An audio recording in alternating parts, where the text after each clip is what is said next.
welcome to the SVG-TV news for Wednesday, September 16th. I am Khalil Kato with the details. Today, some 22 Vincentians received scholarships from the Republic of China on Taiwan, and Taiwan's ambassador, Calvin Ho, said it is the largest number of students so far to have received scholarships. The scholarships were made possible by the Ministry of Foreign Affairs, the Republic of China on Taiwan, and the Taiwan International Cooperation Fund. Ambassador Ho said that 201 students have received scholarships since the program started in 2004. Since the inception of the Taiwan Scholarship Program in 2004, in total, I just checked with my colleagues, in total 201 Vincentians have enrolled in degree programs in Taiwan from these two scholarships, which undoubtedly has brought closer ties between the people of our two countries. We all know that 2020 is a very special year for all of us, not to mention the scholar recipients, because the world is still under the impact of COVID-19.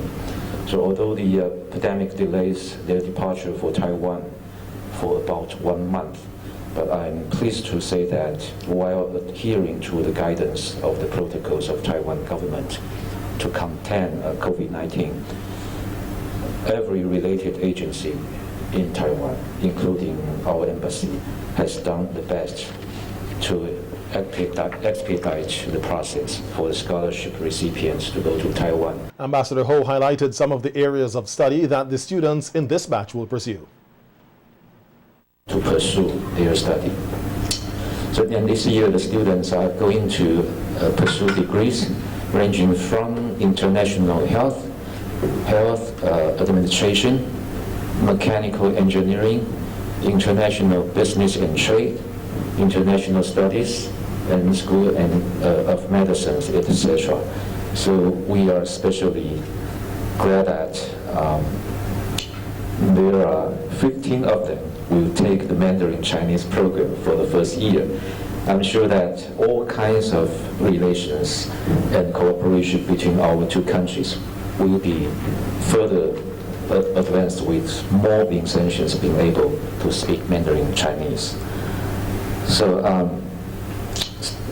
dear recipients, students, upon your arrival in Taiwan at the first few weeks, some of you might encounter some difficulties in settling in.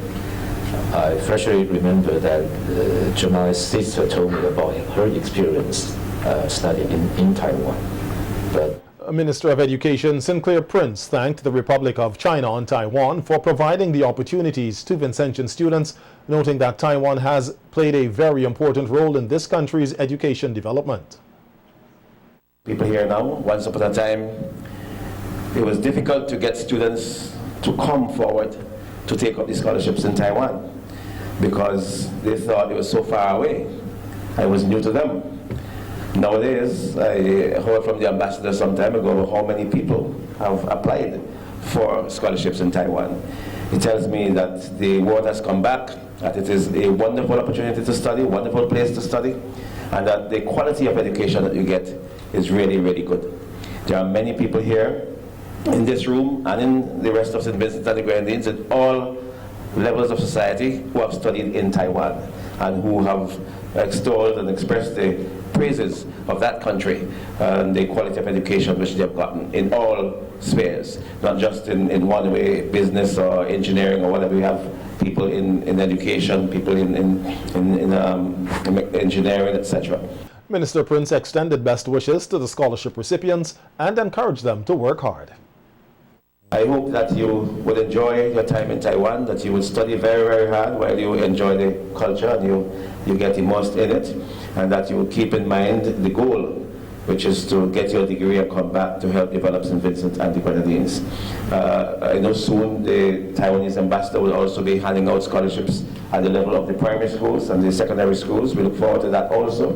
So it's not just at this level, at the tertiary level that they're helping, they're also helping at the level of the primary and secondary education. So I thank them once again, and I congratulate you again for receiving this very prestigious award. Thank you very much. The St. Joseph's Convent Mariaquar received donations of lab equipment from the past student group in North America, MS Alumni Association, in commemoration of the school's 52nd anniversary. The donations were handed over today by past student and representative of the association, Andre Bailey. In a ceremony held at the school, he noted that the donation is to further continue the development of the school and strengthen the bond with the Past Students Association in North America. Of the association have got together and decided from an organization standpoint that they have two main goals. One is to foster the relationship and ties that with the present school and the alumni of the institution. Also to foster and continue with the quality of development of education that you continue to have, and we feel an integral part of that. And being a past student, we always want to give back something to the institution. And it took us a while, being out in North America for 30 years, we always want something to do, we could give back. And finally, a group of us, past students, we get together and decide the best way to do this is to form an organization. Currently, the organization is headed by Mr. Kenny Brown. We have about 9 executive members. Our members comprise of people in New York, basically Brooklyn, also in Canada. And with that, we were formed like 2 years ago, and we decided we want to make a significant impact on our alumni organization. The principal of the St. Joseph's Convent Mariaquar, Sister Jacinta Wallace, expressed pride in all the past students and thanked the association for the donation. I am especially proud, as I said before, to welcome back the past students, especially in light of the gifts, not just because we're getting, but it tells me that what our mission statement states has been achieved and is being achieved through our past students. Our school motto is Caritas. Caritas is a Latin word that means love in service. Students, what does it mean? Love in service. And you can see that in the center at the back. And what our past students have done for us this morning and have been doing over the period of time is living that out. That is what I can see. And I am very proud and pleased about that. So let's give our past students a round of applause. President of the SVG Teachers Union, Oswald Robinson, is calling on parents to help inculcate a spirit of peace, respect, and love in their children. His comments were made during an interview with our news team on the state of readiness of the Bookament Bay Secondary School and the Beckway Community High School. The issue of bullying became the focus of discussions recently, following the posting of a video on social media which shows a female student bullying a male because of the way he was dressed. Robinson said tackling this issue starts at home.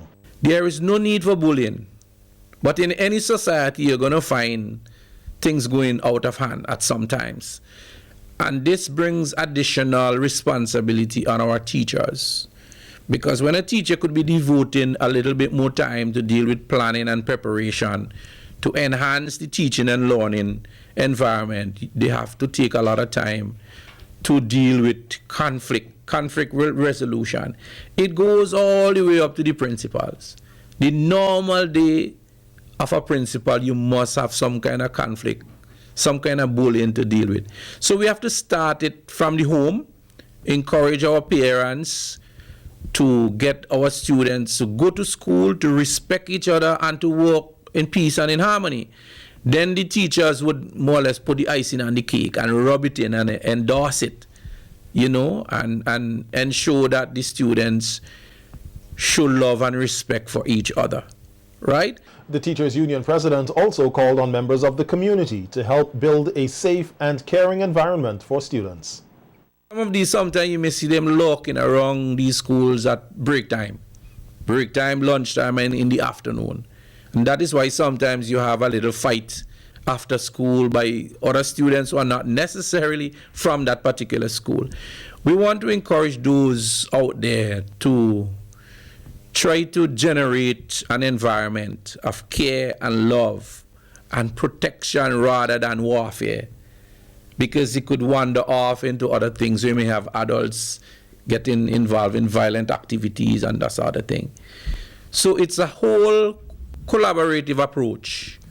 Parents, teachers, students, and the rest of the community, everybody must work together to say to our children, your role in school is to get an education so that you can come out to be somebody to make a great contribution to St. Vincent and the Grenadines, to your community, to make yourself proud, to make your parents proud. Prime Minister Dr. Ralph Gonsalves said he has given instructions to his lawyer to take legal action against the News newspaper for defamation of character unless certain demands are satisfied. Speaking on the matter of the acquisition of several acres of the McLean lands at Murray's Village for public housing, PM Gonsalves said in last week's edition of the newspaper, a report was carried from a telephone interview done with Dr. Wayne Murray on a local radio station, in which he was called certain names which were defamatory. On Tuesday morning, Dr. Murray was taken into police custody and was released hours later, around 4 p.m., without being charged. His lawyer, Vinette Frederick, told SVG-TV News they had no indication as to why he was taken into custody. However, SVG-TV News understands it may have had something to do with a post on Dr. Murray's Facebook page. SVG's handling of COVID-19 is a success story which the country must sell. So says Prime Minister Dr. Ralph Gonsalves on his weekly appearance on NBC Radio today. PM Gonsalves said that in the last 6 months of the pandemic, no one in SVG has died, been hospitalized, or become critically ill from the virus. He said the government took a proactive approach in putting all the requisite arrangements and protocols in place to protect all Vincentians from the deadly virus. Including spending over $3 million on an isolation center. That we have set up our molecular lab, staff it adequately, that we are improving the equipment and machinery there for even greater testing capacity. We have hired 40 or 50 more nurses. We have strengthened overall what I call old-fashioned boots on the ground epidemiology. We have done all of these things and more. Put protocols in place to keep our people and our country safe. Commenting on his government's handling of the pandemic, PM Gonsalves said the opposition failed in the critical leadership test on COVID-19 when the nation required it. Every time we have put forward the protocols and restrictions where they're required to be put forward, you get a chorus of some opposition naysayers. Indeed, if you were to believe them from the first, when we began, they said that Ralph is entirely reckless in having this balanced, carefully calibrated approach, recognizing the seriousness of COVID-19, but keeping a patience and a calm, and putting restrictions where they're required, ramping them up as the circumstances admit. We must never forget that at this great moment of peril, potentially for the nation, the opposition failed in their leadership. To date, SVG has recorded 62 COVID-19 cases with 60 recoveries, leaving the country with 2 active cases. A new state-of-the-art medicinal marijuana processing facility is being constructed at Spring Bayaboo, next to the Spring Gardens Resort. On a tour on Monday, Chief Operating Officer of the Medicinal Cannabis Authority, Terrell Mapp, said the facility has more than 17 employees. He explained that the medicinal cannabis industry is not only about cultivation, but manufacturing, researching, dispensing of cannabis, and export, and the facility will be processing cannabis from all cultivators. This industry is not just about foreign investment. In fact, the investment being pumped into this facility is a local one. The shareholders of this company is a local shareholder. We are anticipating by the end of this year, we will have about 3 major manufacturing plants up and ready. And as the manufacturing plants are established, then we will see the incorporation of traditional cultivators into this industry. This plant here will be processing cannabis from traditional cultivators, from local investors, and also from local cultivators. So the medicinal cannabis industry is one that is inclusive. It has a space for foreign investors. It has a space for local investors. It has a space for local cultivators. It has a space for traditional cultivators. It has a space for youth. It has a space for women. And it also has space for medical practitioners. And the senior inspector at the MCA, Ossie Samuel, who has been leading the operation, monitoring and enforcement at the facility, said a series of inspections had to be done before the start of construction to ensure that it poses no harm to the environment. Before construction can even commence, we have to do a series of inspections before we can commence in terms of the operation. So this would have to go to the physical planning for approval. We would have to review it from the inspectorate at the Medicinal Cannabis Authority, and then we would have to make several site visits because we want to make sure that it does not contravene any act or it cause any harm to the environment. So the environmental assessment was conducted to ensure that the vicinity, this premises is okay. Make sure that the wastewater is well taken care of. So there's a lot of different areas that we have to tap into, make sure that the wildlife, the biodiversity, everything is in full control. Samuel also highlighted some of the functions and protocols of this facility. This facility, when we issue the commencement, this will have like a research. We'll be conducting some research here. They also have a drying facility, so the buds will be coming from the field, as you visited several farms before. So it'll be transported from the field in wet, taken to this facility where they will be dried. So they have a drying facility here, and they have a processing facility as well. The protocols of this facility follow similar to those that when you visit a farm. We have to make sure that you have proper security, you have to sign a logbook, you have to ensure that everything is well accounted for. Because within this industry, we are building a modern cannabis industry, and we want to ensure whatever we do, we regulate, everything must be done according to the books, so that the industry can only grow from strength to strength. So they are probably, this is in the early phases, so what we do periodically, we come and ensure that conduct site visits to ensure that everything is going smoothly, that they don't deviate. Any changes they will let us know, and then because we have to work hand in hand in order to build this industry. It's a very vibrant one because we want it to grow from strength to strength, as I said before. Meanwhile, on a tour to different marijuana cultivation sites at Enhams yesterday, one farmer and officials shared their experiences and challenges. Farmer Colville Jocelyn said marijuana cultivation requires a lot of effort, but his crops are doing well. While the CEO of the Cannabis Authority, Dr. Gerald Thompson, explained that Jocelyn's farm is already linked with an international investor who is supporting the production. His main plot is on a flatter area there. He's done quite a lot of escaping, but if you notice the shape of the land, it's sloping and so forth. And we wanted to bring you here because this is an example of somebody who has linked with an investor. The plants he has are already being supplied by the investor, other inputs and so forth, and he is doing that cultivation to sell. As we can see, it's been a lot of work, and things still taking shape. There is a lot of debris still lying here and there, but the actual area where the stuff has been planted is relatively all right. Yeah. Yes. As you can see, they are in good shape.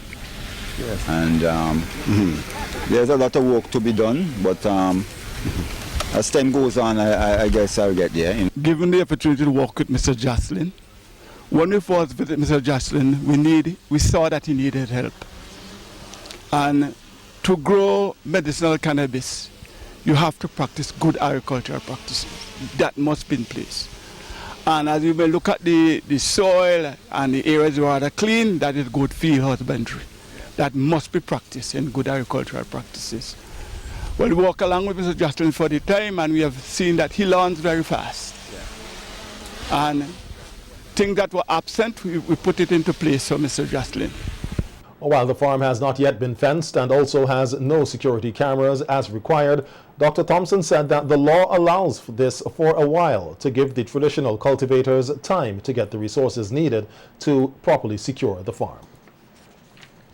On another farm owned by the local Caribbean Cannabis Company, marijuana is cultivated both in greenhouse nurseries and outside farms, which has 25 traditional and local farmers employed, while another 13 persons are working on the construction of their own processing facility. Officials from the Medicinal Cannabis Authority gave a brief highlight of the site. And if you look at beyond the shareholdership, when we go down, the general manager is a Vincentian. The cultivation manager of this farm is a Vincentian. And this company is also working on constructing a processing facility.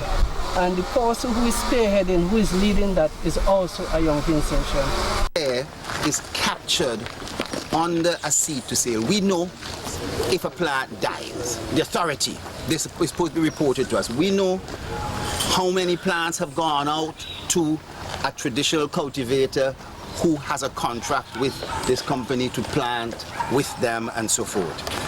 And we also will know how much are going to go for processing and so forth. Very important that we keep an overall track, and in our data room we essentially have to be able to track all this. So you may find these are different species of plants.